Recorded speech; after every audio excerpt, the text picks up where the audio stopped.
சர்வத்திர கோவிந்தநாம சங்கீர்த்தனம். கோவிந்தா கோவிந்தா. 98வது தசகம், அதாவது 12வது ஸ்கந்தம். மொத்தம் இந்த நாராயணியத்தை 12 ஸ்கந்தமாக பிரிச்சிருக்கான்னு ஆரம்பத்திலேயே நான் சொன்னேன். 12வது ஸ்கந்தம் முடிக்கிறார். 98வது தசகம் இது. குருவாயூரப்பா எவரது உண்மையான சொரூபத்தை தேவர்களோ பிரம்ம ரிஷிகளோ தேவ ரிஷிகளோ கூட அறிய முடியவில்லையோ அப்படிப்பட்ட தங்களை மற்ற யாரு தான் பார்க்க முடியும், அறிய முடியும்? அவர்களும் அறிய மாட்டார்கள் என்று தானே சொல்லணும். அப்படிப்பட்ட ஸ்ரீ கிருஷ்ணனான குருவாயூரப்பா தங்களுக்கு நமஸ்காரம்னு சொல்கிறார்.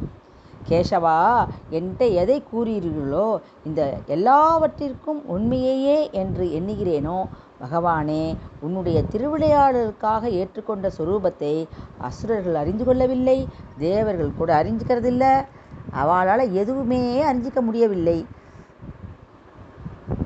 உயிரினங்களை தோற்றுவித்தவரே, உயிரினங்களுடைய தலைவரே, தேவர்களுக்கு தேவனே, ஜெகநாதனே, புருஷோத்தமரே, நீதான் உங்களையே அறிய முடியணும், உங்களால் மட்டும்தான் உங்களை அறிய முடியும்னு சொல்லி முடிக்கிறார். எங்கும் நிறைஞ்சிருக்கக்கூடிய ஸ்ரீ விஷ்ணுவே, எந்த பகவானுக்கு பிறப்போ புண்ணிய பாவங்களையோ கருமங்களையோ குறிப்பிட்ட பெயரோ சத்வம் ரஜத் தமஸ்ங்கிற குணங்களோ வளர்தல் குறைதல்ங்கிற குற்றங்களோ எதுவுமே இல்லையோ, பெயர் கர்மா குணம் தோஷம் எல்லாத்தையும் ஏற்றுக்கொள்கிறாரோ, தானே நிர்குணஸ்வரூபமாக இருந்த போதிலும் வித்யை அவித்யை ஞானம் ஐஸ்வர்யம் அப்படிங்கிற சக்திகளை எல்லாம் ஏற்று மத்ஸ்ய அவதாரம் 10 அவதாரம் சொல்கிறோம்ல, கூர்ம முதலிய பலவிதமான அற்புதமான வடிவங்களை உடையவராக விளங்குகிறீர்களோ, கைவல்யமான முக்திக்கு உறைவிடமாக இருக்கக்கூடிய குருவாயூரப்பா, அந்த பகவானான ஸ்ரீ குருவாயூரப்பனுக்கே நமஸ்காரம்னு சொல்கிறார்.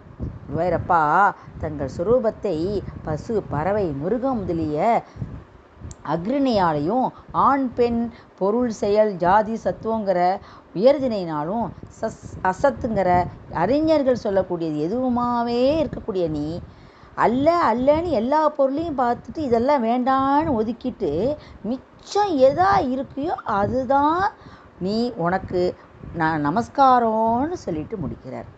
குருவாயூரப்பா, மாயையில் பிரதிபலித்த தாங்கள் கற்பனைக்கு ஒப்பான உலகத்தையும் படைச்சிங்க, தனது உண்மையான ஆத்மஸ்வரூபத்தோட ஒளிபெற்று விளங்குகிறீங்க. அப்படிப்பட்ட தங்களுக்கு என்னுடைய நமஸ்காரம்னு சொல்கிறார். பகவான் குருவாயூரப்பா உலகத்துக்கு காரணமான தங்கள் ஒருவரையே நாதரூபியானவர் சப்தத் பிரம்மம் அப்படிங்கிற காலங்கிற கர்மங்கிற அணுங்கிற பலபடியாக கூறுகிறார்கள். தாங்கள் அனைத்திற்கும் காரணமாக விளங்குவதால் இவ்வாறு கற்பனையாக கூறுவது பொருத்தமே ஆகும். அரசன் தன் முன் இருக்கக்கூடிய சேவகர்கள் மூலம் தன் கண் அசைவினாலேயே காரியம் செய்வது கொள்வது போல பகவானும் மாயையின் மூலம் காரியம் கொள்கிறான் என்பது கருத்து. அதாவது உள்ளது உள்ளபடி கூற இடாது சொல்ல முடியாமல் இருட்டில் கயிறை பார்த்துட்டு பாம்புன்னு பிரமிப்பது போல அவித்தியான இந்த உலகத்தில் காணக்கூடிய எல்லா பொருள்களையும் இருப்பது மாதிரி எண்ணத்தை தோற்றுவிக்கிறது. ஸ்ரீ கிருஷ்ணனான குருவாயூரப்பா அகில உலகிற்கு காரணமான தங்களது ஒப்பற்ற சொரூபத்தின் உண்மையை ஆராய்ந்து பார்த்தோம்னா, தூக்கத்தில் கனவு கண்டவனுக்கு விழிப்பு உண்டான உன்னை கனவில் கண்ட பிரபஞ்ச பொருள்கள் காணப்படாதது போல, இருட்டில் பாம்புன்னு நினச்சி மங்கிய பொருள் வெளிச்சம் வந்த உடனே நஞ்சி போன கயிறுன்னு விளங்கிறது மாதிரி அறியாமையாகிய அஞ்ஞானம் அழிந்து ஞானம் பெற்றவராகிய பிரம்மமும் தெளிவாக தெரிகிறது. அப்படிப்பட்ட பிரம்மஸ்வரூபியாகிய ஸ்ரீகிருஷ்ணா உனக்கு நமஸ்காரம்னு சொல்லி முடிக்கிறார். ஸ்ரீகிருஷ்ணா குருவாயூரப்பா, எந்த பகவானிடம் உள்ள பயத்தினால் சூரியன் உதிக்கிறதோ, அக்னி எரிகிறதோ, வாயு வீசுகிறதோ, எவரிடம் உள்ள பயத்தினால பிரம்மா முதலிய தேவர்கள் அனைவரும் காலம் தவறாமல் அவரவர்களுக்கு நியமிக்கப்பட்ட கடமைகளை தவறாது செய்கிறார்களோ, எந்த பகவானால் அந்தந்த தேவதைகள் தங்கள் பதவியில் நியமிக்கப்பட்ட பின்னாடி அப்பதவியிலிருந்து தள்ளப்படுகிறார்களோ, அப்படிப்பட்ட உலகம் அனைத்திலும் தன் ஆளுமையின் கீழ் வைத்து நடத்தி அருளக்கூடிய பகவானான தங்களை நாங்களும் வணங்குறோன்னு சொல்கிறார். அதாவது முக்குணங்கள் சத்வகுணம் ரஜஸ்குணம் தமஸ்குணம் இந்த வடிவமாக இருக்கக்கூடிய உலகத்தையும் முறைப்படி தோற்றுவிப்பவரும் ஆ உ மா என்ற மூன்றெழுத்தக்கூடிய பிரணவமாகிய ஓங்கார பொருளானவரும் பிரம்மா விஷ்ணு மகேஸ்வரன் என்ற மும்மூர்த்திகளுடைய ஐக்கிய ரூபியானவரும் 3 வேதங்களாலும் போற்றப்படக்கூடிய உடையவரும் விழிப்பு கனவு தூக்கம் என்ற 3 நிலையையும் அறிந்தவரும் கிருதயுகம் திரேதாயுகம் துவாபர யுகங்கிற 3 யுகங்கள்லேயும் மாறுபடாதவருமான தங்களுடைய கர்மம் ஞானம் பக்திங்கிற 3 யோகங்களாலும் எப்பொழுதிலுமே நான் வழிபடுறேன்னு சொல்லி முடிக்கிறார் இந்த இடத்துல பட்டத்திரி. குருவாயூரப்பா தங்களுடைய சொரூபம் சத்தியமானது, சுத்த சத்துவமானது, தனக்குத்தானே ஒளிரக்கூடிய தன்மை உடையது, குற்றமே இல்லாதது, தோன்றுதல் அழிதல்ங்கிற நிலையற்றது, வேண்டுதல் வேண்டாமைங்கிறது இரண்டற்றது, மாறுபாடற்றது, பொறுமை உண்மை தயைங்கிற செல்வம் முதலியவற்றை தோற்றத்திற்கு ஆதாரமானது, ஒருவித காரணமும் அற்றது, அதாவது தனக்குத்தானே காரணமானது, மாசு இல்லாதது, குற்றம் இல்லாதது, அளவற்ற பெருமையை விளங்கக்கூடியது, பற்றற்ற முனிவர்களின் உள்ளத்தில் அசையாது நிற்பது, ஒப்பற்ற பரமானந்தத்தின் இருப்பிடமாக விளங்கக்கூடியது. அப்படிப்பட்ட தங்களது திருமேனி மேலும் மேலும் மேலும் சிறந்து விளங்கட்டும்னு சொல்றார். விஷ்ணுவான குருவாயூரப்பா தங்களுடைய காலச்சக்கரம் ஒருவராலும் தடுத்து நிறுத்த முடியாது. 12 மாதங்களாகிற 12 ஆரக்கால்களை கொண்டது, 360 நாட்களையும் முனைகளை உடையது, நிறுத்த இயலாத வேகத்தோடு சுழல்வது, ஒவ்வொரு நொடியிலும் உலகை வலிய பிடித்து இழுத்து கொண்டு விரைவாக ஓடுறது. அப்படிப்பட்ட இந்த கால சக்கரம் வேறு புகழே இல்லாமல் தங்களுடைய திருவடிகளையே பற்றி கொண்டிருக்கக்கூடிய என்னை துன்புறுத்தாமல் இருக்கட்டும்னு சொல்கிறார். கருணை கடலான குருவாயூரப்பா அனைத்து நோய்களிலிருந்தும் என்னை முழுமையாக காத்தருள வேண்டும்னு சொல்லிட்டு இந்த தசகத்தை முடிக்கிறார். 99வது தசகம் பகவானின் பெருமைகளை வர்ணித்தல். குருவாயூரப்பா எந்த பகவானுடைய 3 அடிகளால் இந்த உலகம் அளக்கப்பட்டதோ, அதாவது இந்த பூமியில் உள்ள துகள்களை எண்ணுவது எவ்வளவு இயலாததோ, அதை போன்று பகவானின் பெருமைகளை எண்ணி அளவிட முடியாது அப்படின்னு அர்த்தம். எந்த பரமபதமான ஸ்ரீவைகுண்டம் பகவானுக்கு மிகவும் பிரியமானதோ அந்த ஸ்ரீவைகுண்டத்தை இப்பிறவிலேயே நான் அடையணும்னு கேட்குறார். அது மட்டுமல்ல, அனைத்திலும் முதலில் தோன்றிய ஆதி புருஷனாக இருப்பதினாலேயே அனைத்தையும் படைத்தவரும், தன்னை வழிபடுவோருக்கு ஒவ்வொரு நொடியும் புதிதாக காட்சி அளிப்பவரும், தங்களது சிறந்த அவதாரமான ஸ்ரீ கிருஷ்ணாவதாரம் முதலியவற்றை வர்ணிக்கிறானோ அவனே இவ்வுலகில் மகிழ்ச்சியுடனும் நிறைந்த புகழுடனும் விளங்கி முடிவில் அடையத்தக்க தங்களது பரமபதத்தை விரைவிலேயே அடைகிறான். துதிப்பாடக்கூடிய கலைவாணர்களே, வேத சிகரத்தின் விழுப்பொருளான அந்த பகவானை நீங்கள் அவ்வாறே அடையணும்னு சொல்கிறார்.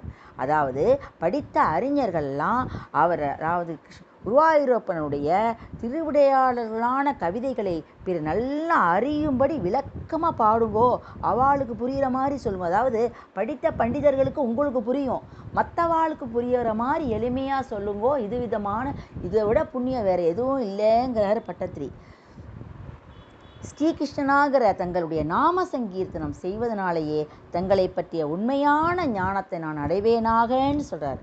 அறிஞர்களே, எந்த பகவானான ஸ்ரீ மகாவிஷ்ணுவானவர் எந்த கர்மங்களை கொண்டு தீயோர்களை அழித்தல், நல்லோர்களை காத்தல், அறநூல்களை கூறுதல் ஆகியவற்றின் மூலம் உலகுக்கு நன்மை பயக்கும் தங்கள் தர்மங்களை அவரவர்களுக்கு தக்கபடி அவரவர்களிடம் கூட்டி வைக்கிறார்களோ, தேவேந்திரனுக்கு அதாவது உலகினருக்கு உற்ற தோழன் போலவும் பணியாளர் போலவும் இருந்து கொண்டு நல்லுரை வழங்குதல், எதிரிகளிடமிருந்து காத்தல் முதலிய நன்மைகளை புரிபவராகி திருவிளையாடல்கள் புரிந்தாரோ, அப்படிப்பட்ட பகவானின் கர்மங்களை திருவிளையாடல்களை எப்பொழுதும் மனதில் கொண்டு தியானம் செய்யுங்கள். தேவதேவனான குருவாயூரப்பா தங்களுடைய பெருமையின் எல்லையை கட்ட ஒருவன் இதுவரை பிறந்ததும் இல்லை, இனி பிறக்கப் போவதும் இல்லை. விஷ்ணுவான குருவாயூரப்பா தங்கள் திருநாமம் உயர் நலம் அளிக்கக்கூடியது, அது மட்டுமல்ல என்று அறிந்து நான் திரும்ப திரும்ப திரும்ப தங்கள் திருநாமத்தை போற்றுகிறேன். இந்த உலகத்திற்கு இந்த உலகத்திற்கு மேலாக விளங்கக்கூடிய ஸ்ரீவைகுண்டத்தில் வாசம் செய்யும் தங்களுடைய பலவிதமான கல்யாண குணங்களை கூறும் சொற்களால் தங்களை நன்கு நான் துதிக்கிறேன்னு சொல்கிறார். குருவாயூரப்பா படைப்பின் தொடக்கத்தில் தோன்றின தண்ணீர் முதலில் தங்களை தனது கற்ப பிரதேசத்தில் தாங்கியது. ஜலத்திலேயே பள்ளி கொண்ட ஸ்ரீஹரியே, தங்களிடமே ஜீவன் அனைவரும் ஐக்கியமடைந்தனர். பிரபுவான குருவாயூரப்பா பிறப்பற்றவரான தங்களுடைய தொப்புள் கொடியில் ஒப்பற்ற ஒரு தாமரைப்பூ உண்டாயிற்று. திசைகளையே இதழ்களாகவும் மகாமேருவை மொட்டாகவும் உடைய அந்த கமலத்தை உலக ரூபமாக முனிவர்கள் வர்ணிக்கிறாளே.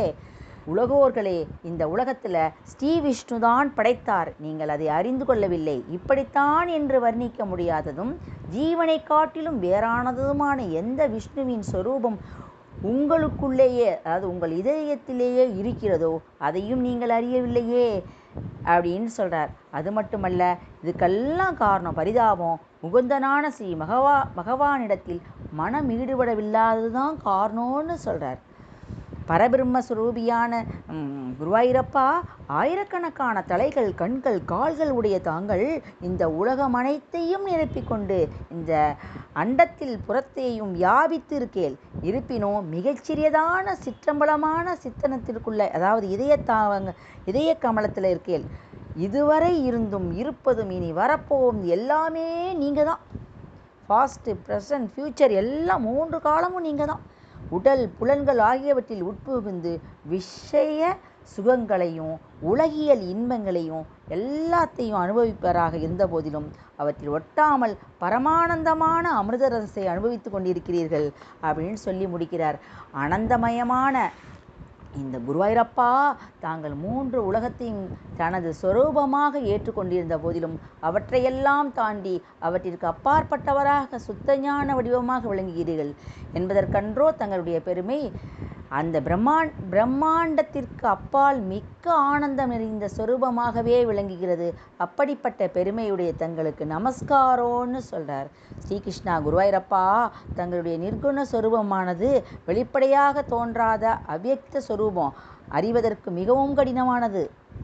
சுத்த சத்துவமே உருக்கொண்டது, ரூபமே வெளிப்படையாக காணப்படக்கூடியது. பிரம்மானந்தமான அமிர்த கடலில் கலை போன்ற அந்த ஸ்ரீகிருஷ்ண சொரூபமான தெளிவாக உள்ளது.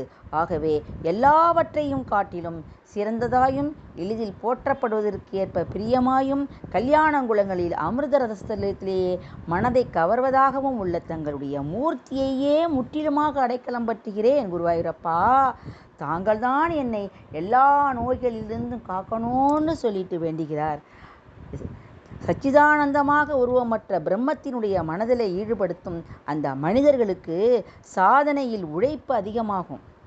ஏனென்னா உடலில் பற்றுள்ளவர்களால் உருவமற்ற பிரம்ம விஷயமான மார்க்கத்தில் மிகுந்த சிரமத்துடன் அடையப்படுறான்னு சொல்லிட்டு இந்த தசகத்தை முடிக்கிறார். கோவிந்த நாம சங்கீர்த்தனம்.